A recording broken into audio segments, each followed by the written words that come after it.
തൃശൂർ പാലക്കാട് ദേശീയപാതയിലൂടെ യാത്ര ചെയ്യുന്നവർ ഒരിക്കലെങ്കിലും ആ അത്ഭുതം നോക്കി നിന്നു പോയിട്ടുണ്ടാകും. വാനോളം ഉയർന്നു നിൽക്കുന്ന പടുകൂറ്റൻ കോൺക്രീറ്റ് തൂണുകൾ, അതിനു മുകളിലായി ആകാശത്തുകൂടി ഒഴുകുന്ന ഒരു പുഴ. അതാണ് തൃശൂരിലെ പാണഞ്ചേരി പഞ്ചായത്തിൽ സ്ഥിതി ചെയ്യുന്ന ചുവന്നമണ്ണ് നീർപ്പാലം അഥവാ ആക്വഡാക്ട്. കേരളത്തിലെ എഞ്ചിനീയറിംഗ് വൈദഗ്ധ്യത്തിന്റെ പ്രൗഢമായ അടയാളങ്ങളിലൊന്നാണിത്. വെറുമൊരു പാലമല്ല ഇത്.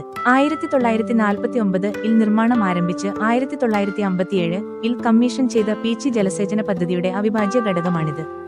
പീച്ചി ഡാമിൽ നിന്നുള്ള കനാൽ വെള്ളം തൃശൂരിലെ കൃഷിഭൂമികളിലേക്ക് എത്തിക്കുന്നതിനിടയിൽ ഒരു താഴ്ന്ന പ്രദേശം കടന്നുപോകാൻ വേണ്ടിയാണ് ഇത്രയും ഉയരത്തിൽ ഈ പാലം നിർമ്മിച്ചത്.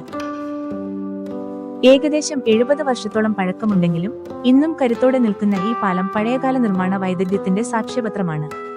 6-വരിപ്പാതയായ ദേശീയപാത 544 വാഹനങ്ങൾ ചീറിപ്പായുമ്പോൾ അവയ്ക്കും മുകളിലൂടെ ശാന്തമായി ജലം ഒഴുകുന്നത് കാണാൻ പ്രത്യേക ഭംഗിയാണ്. കനാലിൽ വെള്ളം തുറന്നുവിടുന്ന സമയങ്ങളിൽ പതഞ്ഞൊഴുകുന്ന വെള്ളം ഒരു നദിക്ക് സമാനമായ അനുഭവം നൽകുന്നു. വൈകുന്നേരങ്ങളിൽ ഈ പാലത്തിന് മുകളിൽ നിന്നാൽ ചുറ്റുമുള്ള പച്ചപ്പും മലനിരകളും താഴെ ഹൈവേയിലെ വാഹനങ്ങളുടെ നീണ്ട നിരയും ആസ്വദിക്കാം. അസ്തമയ സൂര്യന്റെ ചായക്കൂട്ടുകൾക്കിടയിൽ പാലത്തിന് മുകളിലൂടെയുള്ള നടത്തം ഏതൊരു സഞ്ചാരിയെയും ആകർഷിക്കുന്ന ഒന്നാണ്. ഇന്ന് ഇതൊരു പ്രശസ്തമായ ഹാങ് ഔട്ട് സ്പോട്ടായി മാറിയിരിക്കുകയാണ്. ഹൈവേയിൽ യാത്ര ചെയ്യുന്നവർ അല്പനേരം വണ്ടി നിർത്തി ഇവിടെ വിശ്രമിക്കാറുണ്ട്. കനാലിൽ വെള്ളമുള്ളപ്പോൾ പ്രദേശവാസികൾക്കും സഞ്ചാരികൾക്കും ഇതൊരു വലിയ സ്വിമ്മിംഗ് പൂൾ കൂടിയാണ്.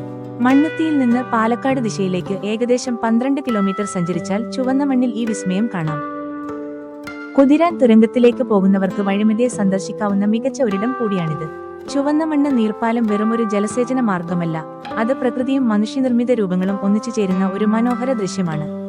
നിങ്ങൾ തൃശൂർ വഴി യാത്ര ചെയ്യുകയാണെങ്കിൽ ദേശീയപാതയ്ക്ക് മുകളിൽ വിസ്മയമായി നിൽക്കുന്ന ഈ ആകാശഗംഗ കാണാൻ മറക്കരുത്.